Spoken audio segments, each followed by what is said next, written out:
Hey, everybody, welcome back to Article Club, where we read great articles and talk about them. I'm here, Mark, co-host, along with my co-host, Melinda. How are you doing? Hi, Mark. I'm good. How are you? Doing okay. It's almost October here. I'm super excited to chat about our October pick. But before that, how are things in general over, in Virginia? Everything's good over here. It may almost be October, but it's like 80 degrees today. So it feels inappropriate to be burning a pumpkin scented candle, but I'm doing it anyway because I love Hmm. fall.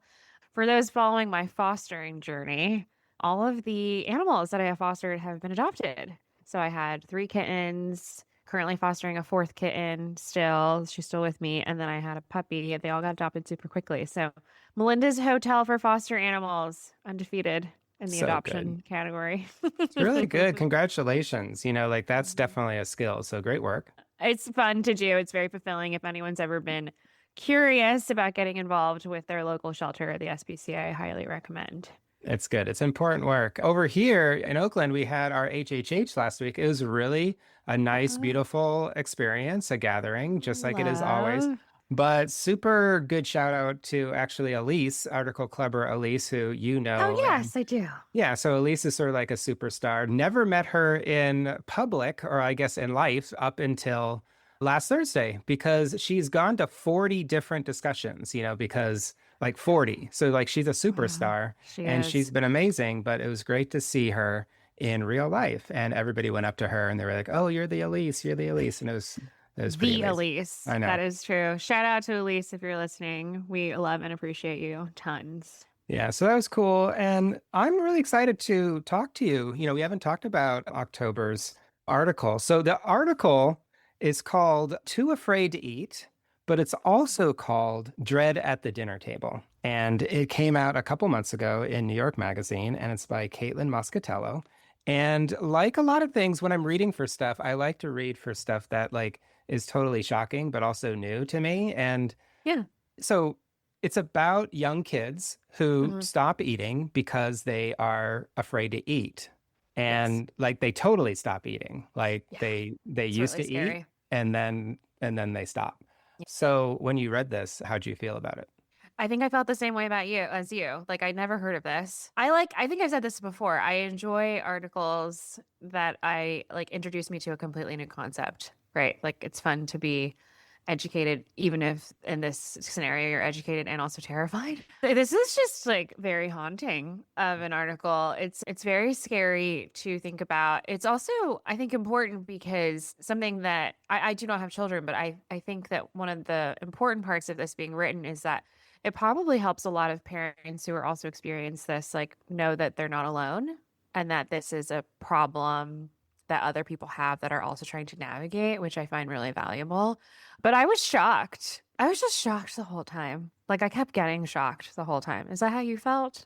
Yeah, definitely. I mean, part of it was a little bit relatable and also a little bit sort of like I had a sense of it because we know that many children, maybe most children, are sometimes picky about their eating. Sure. And, I have friends whose kids, at least when they were younger, had sort of like a chicken nugget phase where they're eating only chicken nuggets. Oh, Um, 100%. I was a picky eater growing up. yeah, and So, I yeah. was too. And I actually, so I had a small traumatic event where I choked and got scared and then Oh stopped. I no. mean, I still ate, but like I remember for a week or two, I was like really sort of scared to eat a little bit. But this is like way over the top. Just like, right. So, first of all, just to sort of share what it's called, it's a fairly new sort of diagnosis. It's called ARFID, and I'm just going to read it. It's called Avoidant Restrictive Food Intake Disorder. And just want to be clear, it's not an eating disorder per se, like sort of anorexia, because Like these a are like, traditional, quote, yeah. traditional eating disorder, I mean, right? we hope it's not because like this is happening at ages 6 and 7 and 8, where we hope Yeah. like it's not sort of related to all of the Body different. image or like, right. But yeah, it's basically like kids stop eating because of some sort of trauma that they had. And the article starts with these two parents, Laura and Mark, and they have this kid, Amelia, who goes to like some summer camp and has a Mhm. bad experience. And then she just comes back and really doesn't want to eat. And right from the beginning, I was shocked, but also like really feeling for the parents because you as a parent obviously want your kid to eat. Yeah, and I found it to be like very complex because the article also does a really good job highlighting what Amelia is going through, but then also at the same time what the parents are going through and the parents' own history, particularly Laura's history of having like anxiety, like generalized anxiety disorder. I am an anxious person. Full disclosure, I also have generalized anxiety disorder. I am medicated for that. So I felt for her. I felt for her husband too, and the constant kind of questions they have of like, oh no, like, are we accelerating this? Like, are we contributing to our own child's difficulties and like well-being and state of health? It's very complex, I think. And I think to your point of it not being like a not anorexia or like bulimia, there's a large part of this. I mean, I think obviously like those two disorders are, they're rooted in mental health too, but there's a part of this because these kids are so young that is like a huge psychological component to eating, right? Like it's not even just the physical part of like she needs to eat. It's like all of her fears around eating are like they're affecting her own mental health. Like she's also having like anxiety issues at 6. Yeah. Yeah. Yeah, the author, Caitlin Moscatello, does a great job of talking about all the layers, how it's both physiological as well as psychological. Also, the statistic that apparently if you're autistic, if you have autism, like basically there's like a 50% correlation. And so it's sort of like a lot of these things are sort of happening in like there's an interplay between a lot of these things and also like this idea of anxiety as well. Mhm.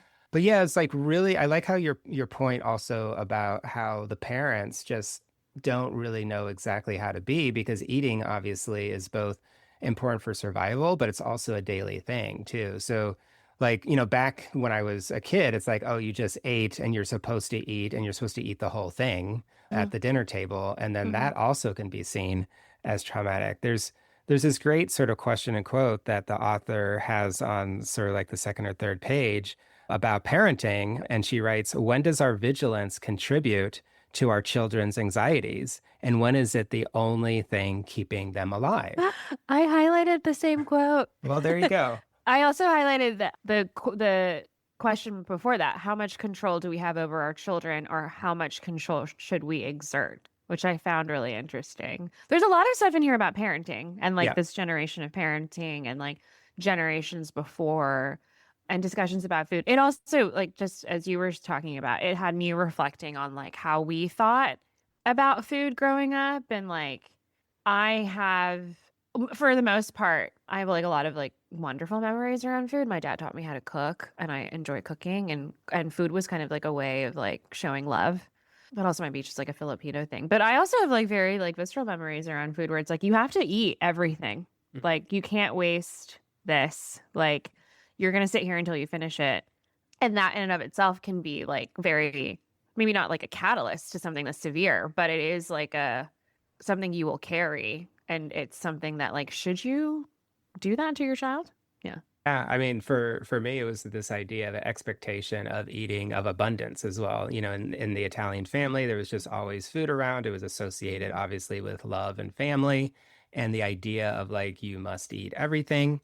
So yeah, obviously, it's this article does such a great job of like getting into all the parenting issues as well. Like this couple, they really go through it Yeah. because they God. even question themselves and each other. And I was really struck by how parents now, you have to be a good parent. Like you're making more of a choice, back to some of our other articles, you're making more of a choice to have kids. And so therefore you have to like be a good parent, like you're Yeah. competing against yourselves as well as like other parents. Like Others. like you must offer your kids everything that's perfect, including like how to eat well. And so if your kid is like failing at something like eating, like you stress out. I mean, like I would stress out too, but like you just don't know what to do. And especially here, like this is a relatively new phenomenon, which by the way, why are there so many new bad things that like kids, I mean, it's like, can't, like, why do we need to continue inventing these things? I don't know. It does seem like there's always a thing. I don't know. I found it to be like an interesting like discussion of parenting and like how parenting trends are different and how there is like a Yeah, I think their generation, and then I think they may be millennials. I don't know if they're maybe like Gen X, but maybe. I mean, she's young. She's young enough. She's 6. Like they could be in their mid 30s. But like as an anxious generation to begin with, right? And then also, are you instilling anxiety into your children at like a different height? Like it just seems to be a parenting is like a like from a different lens, which I think in some ways is really wonderful, right? There's definitely more like emotional intelligence and probably like in that area, but it is a it's the idea of like achieving at parenting, like and that kind of mindset that they carry. I really feel for them. Like it's really, really hard. Like all of this is really hard, especially because it's like I could see I think in the article it also talks about how it's like this is like a very basic thing, like getting your child to eat. And if you can't do that, like are you just terrible Right. as a parent? Yeah. That is, ugh, that's visceral. I think the author, I don't know how you feel, but I feel like the author did a really great job humanizing the family. It's very easy to either maybe allow the reader to cast judgment or to be overly compassionate. I really felt like the author did a great job of telling the story, also having some compassion, but like not being too syrupy with regard to it. Like actually saying that this is an issue that parents are having to deal with. And for anybody out there who, hasn't read the article, which is probably all of you, it's like this is not just a small like chicken nuggets thing. Like this girl, Amelia, eventually had like she gets so unhealthy Yeah. that she has to have a feeding tube. Like Yeah, she's in the that's hospital. Yeah. yeah. So like that, She's I mean, this is not sort of like, oh, like they're eating only a certain thing. So she's like not eating at all. Like yeah. she's yeah, refusing to eat. Yeah, I agree. I think that's a fine balance, right? It's really difficult to do to make sure that there's like space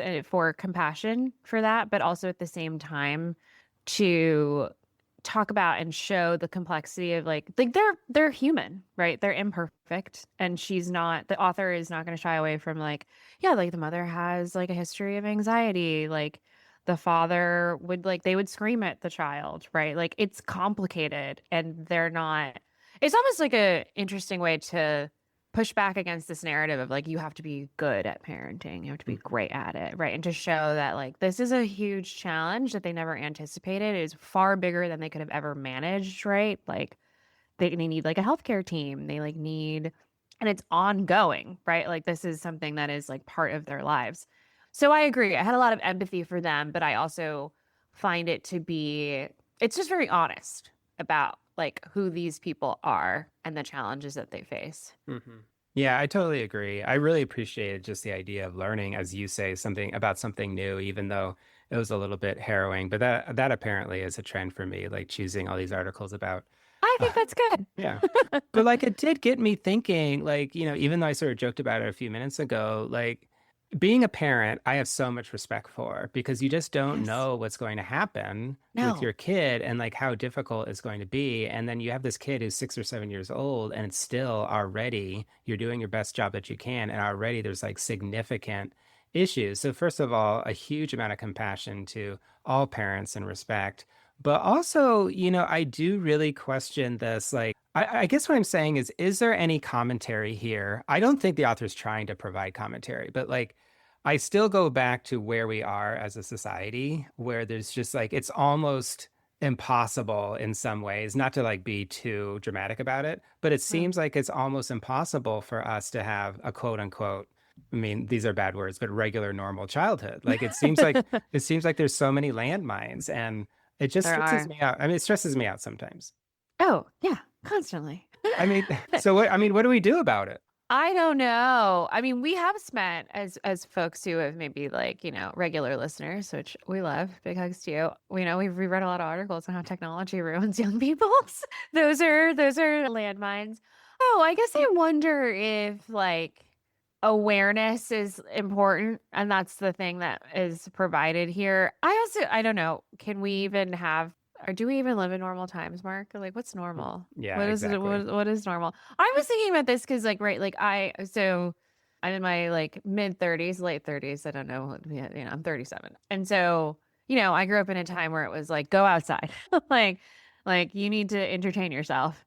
And I have friends who are older that are like latchkey kids, right? Like you just did the TV dinner and you go and take your bike out until like 9 p.m. And that's so very, very different from like children these days.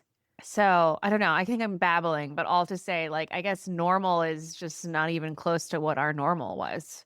Right. All right. Because I guess we're defining normal based on too, like us Yeah. and like our experiences. Yeah, which Like is were not. you were you like a latchkey kid? You took your bike out till 9 p.m. and like came home for dinner and like played outside and like. Some of that, but some of that not. I mean, like, Mhm. but generally, yes. And this idea of what normal is, I appreciate it because, Mhm. like, we're not gonna, that's just, somebody from a different generation lamenting again. Um, Yeah, that's okay. I lament too. yeah, but as you said earlier, I think that this article, yeah, does a really good job of, having compassion for parents and also allowing parents with kids who are quote unquote picky eaters or even worse to actually know that they're not alone. But Yeah. also for folks like me who might judge in some ways, even if it's a small way, like, oh, you can't, like, why is your kid not eating? I'm gonna back off, with like my internal sort of thought pattern. Like if some sort of kid is eating only chicken nuggets, like, hey, at least they're living, and like, Yeah.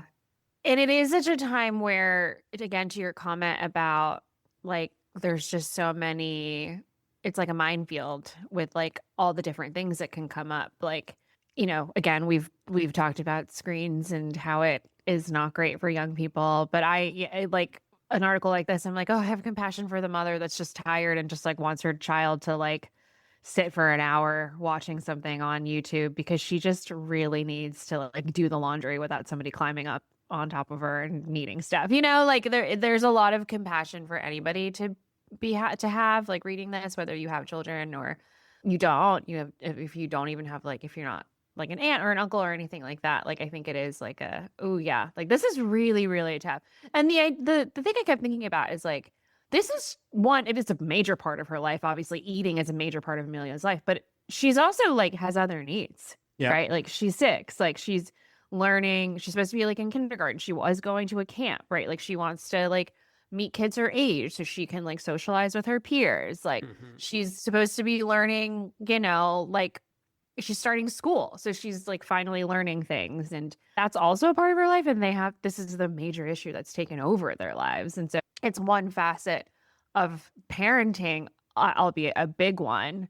But it just is like, yeah, they've got other plates in the air that they've Yeah. got to manage. Yeah. Yeah. Yeah, I totally agree. I'm just reflecting. This is yet another article about parenting. So, I wanted to ask you, like, hey, who should come to the discussion? We're going to be having the discussion at the end of October. Let me check the date on it. It's going to be on the 26th. So, anybody who's interested in this article, please come on down. I was thinking, as you said earlier, like, this is an opportunity for even us after reading the article to talk about our own relationships with Mhm. food, especially as we remember them as kids. But I can see a lot of different folks coming to the discussion to like want to talk about this article. Like who might be interested in your mind? Well, I think to our earlier point about how we were talking about like what is a quote normal childhood. I think that this is also like a time to reflect on like what are we learning about the people that are younger than us too, or people that are like my age who are becoming parents and like the things that they are having to navigate as parents. Like I think it's always good to learn about like as time moves forward, what are the roadblocks, what are the things to be aware of so that we don't get kind of like stuck in what we were talking about earlier of like, well, just like parent better. You know what I Mhm. mean? Like that kind of stuff. I think it's just good to know of how parenting has evolved and like different things that are, like pathologies now. So, yeah, anyone that wants to be educated. Also, it is harrowing. Like it's difficult. So, that's just a little bit of a just so people know content warning. Yeah, It is hard. definitely content warning. But I also feel like if folks get, like I really actually think that some parents who are dealing with something like this may not obviously want to come. But Yeah, I can also see this article being really relatable to many, many parents. And so I agree. if you're a person who, would be your first time to Article Club, definitely want to warmly invite you because Article Club obviously is not a debate or about like what should be. We really sort of like just listen to different people's experiences as well as their experiences in reading the piece. So definitely want to do a special invite to you as well. Yes. Excited to have everyone there. It's going to be good. Well, thank you, Melinda, for, talking a little bit about this one. This is, Yeah. oh, this is the 60th, by the way, the 60th discussion. Oh. So I guess it's some sort of milestone. And You get to decide what the milestones are. So if you think this is one, then yes, it is. there we go. And yeah, hope people come, and just want to thank you all for listening. Thanks, everybody.